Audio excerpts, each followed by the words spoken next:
Karena Injil adalah kekuatan Allah yang menyelamatkan setiap orang yang percaya, maka saya berdoa agar melalui kebenaran Injil firman Tuhan ini, fisik Anda disembuhkan dan pikiran Anda diperbarui sesuai dengan kebenaran kabar baik firman Tuhan ini. Mazmur 107 ayat 20, disampaikannya firman-Nya dan disembuhkannya mereka, diluputkannya mereka dari liang kubur. Amsal 4 ayat 22, karena itulah yang menjadi kehidupan bagi mereka yang mendapatkannya dan kesembuhan bagi seluruh tubuh mereka. Dalam terjemahan King James Version, ayat ini juga berbunyi, firman Tuhan adalah obat bagi seluruh tubuh mereka. Jadi apapun sakit yang sedang Anda derita, obatnya adalah firman Tuhan. Kesembuhan adalah juga karya penebusan Yesus, sama halnya seperti pengampunan dosa. Mazmur 103 ayat 2-3, pujilah Tuhan hai jiwaku, dan janganlah lupakan segala kebaikannya. Dia yang mengampuni segala kesalahanmu, yang menyembuhkan segala penyakitmu. Yesaya 53 ayat 1-5, siapakah yang percaya kepada berita yang kami dengar? Dan kepada siapakah tangan kekuasaan Tuhan dinyatakan? Sebagai taruk ia tumbuh di hadapan Tuhan, dan sebagai tunas dari tanah kering. Ia tidak tampan dan semaraknya pun tidak ada sehingga kita memandang dia, dan rupa pun tidak sehingga kita menginginkannya. Ia dihina dan dihindari orang, seseorang yang penuh kesengsaraan dan yang biasa menderita kesakitan.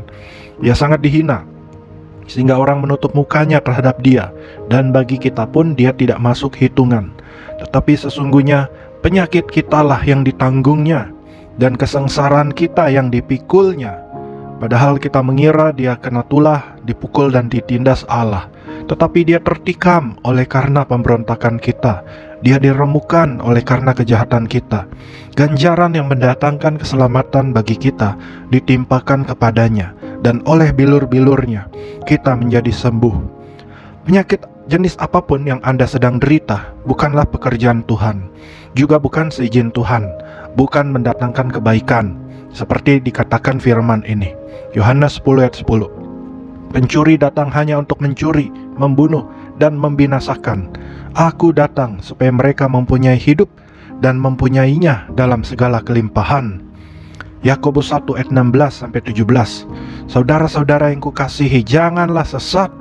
Setiap pemberian yang baik dan setiap anugerah yang sempurna datangnya dari atas, diturunkan dari Bapa segala terang. Padanya tidak ada perubahan atau bayangan karena pertukaran. Kisah Para Rasul 10 ayat 38, Yesus dari Nazaret, bagaimana Allah mengurapi dia dengan Roh Kudus dan kuat kuasa, dia yang berjalan berkeliling sambil berbuat baik dan menyembuhkan semua orang yang dikuasai iblis.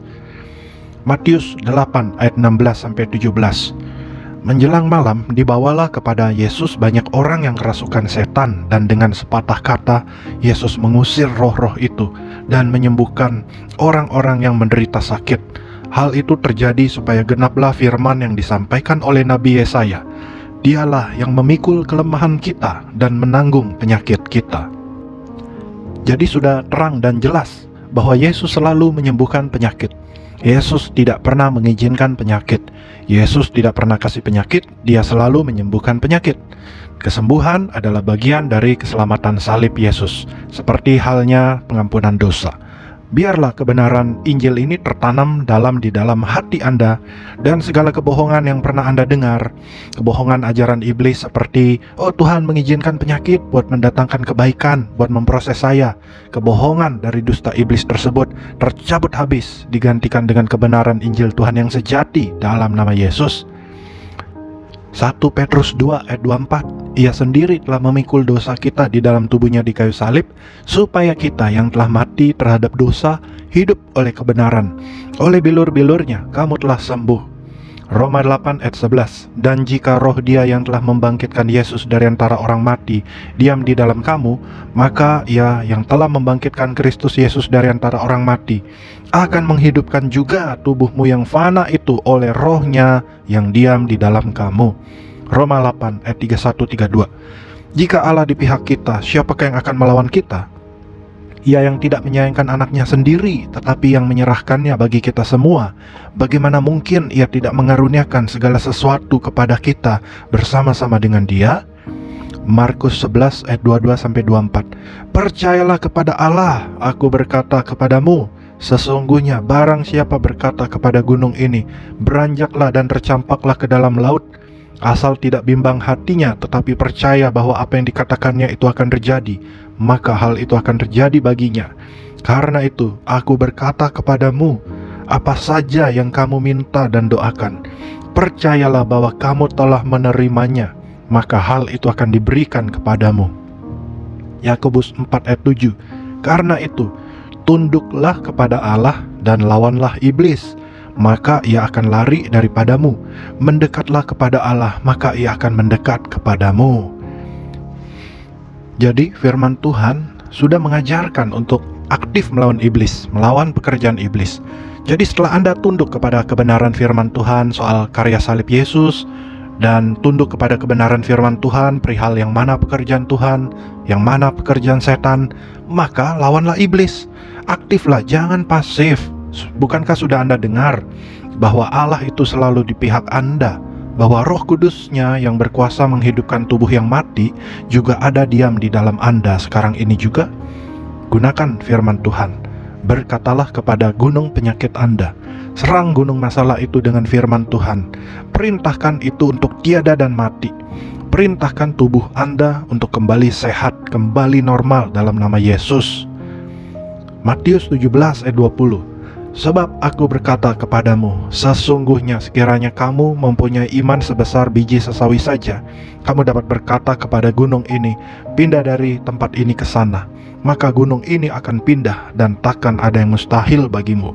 Ibrani 13 ayat 8. Yesus Kristus tetap sama, baik kemarin maupun hari ini sampai selama-lamanya. Markus 1 ayat 41. Maka tergeraklah hatinya oleh belas kasihan. Lalu ia mengelurkan tangannya menjamah orang itu dan berkata kepadanya, aku mau, jadilah engkau tahir. Begitupun Tuhan Yesus yang selalu penuh belas kasihan atas apapun keadaan Anda, dan adalah kehendaknya untuk selalu mau Anda tahir sembuh dari penyakitmu. Efesus 3 ayat 20. Bagi Dialah yang dapat melakukan jauh lebih banyak daripada yang kita doakan atau pikirkan, seperti yang ternyata dari kuasa yang bekerja di dalam kita.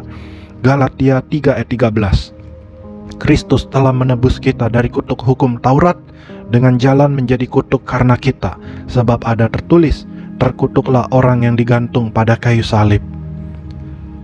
Jadi semua sakit penyakit adalah kutuk. Itu bukan berkat.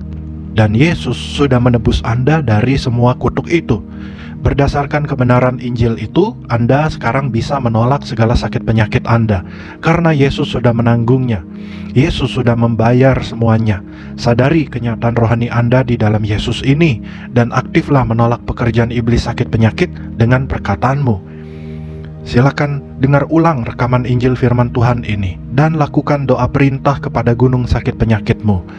Jangan Anda berdoa memohon-mohon Tuhan untuk menyembuhkan lagi, karena Dia sudah melakukannya 2000 tahun yang lalu di kayu salib. Itulah mengapa Yesus mengajarkan Anda untuk Anda memberi perintah kepada gunung masalah itu. Setelah Anda memerintahkan sakit Anda untuk tercampak, lalu cobalah melakukan apa yang biasanya Anda tidak bisa melakukan. Contohnya, jika Anda tadinya kesulitan berjalan, cobalah berjalan. Anda kesulitan membungkuk, cobalah membungkuk. Anda tadinya kesulitan menggerakkan tangan, cobalah menggerakkan tangan. Cobalah melakukan apa yang dulunya tidak bisa Anda lakukan. Lakukan itu. Setelah Anda mempercayai firman ini dan berdoa memerintahkan gunung sakit penyakitmu untuk tercampak dalam nama Yesus. Markus 11 ayat 24. Karena itu aku berkata kepadamu, apa saja yang kamu minta dan doakan, percayalah bahwa kamu telah menerimanya, maka hal itu akan diberikan kepadamu. Markus 9 ayat 23. Tidak ada yang mustahil bagi orang yang percaya. Yakobus 1 ayat 6-7. Hendaklah ia memintanya dalam iman, dan sama sekali jangan bimbang, sebab orang yang bimbang sama dengan gelombang laut yang diombang-ambingkan kian kemari oleh angin. Orang yang demikian, janganlah mengira bahwa ia akan menerima sesuatu dari Tuhan. Roma 1 ayat 16. Karena Injil adalah kekuatan Allah yang menyelamatkan setiap orang yang percaya.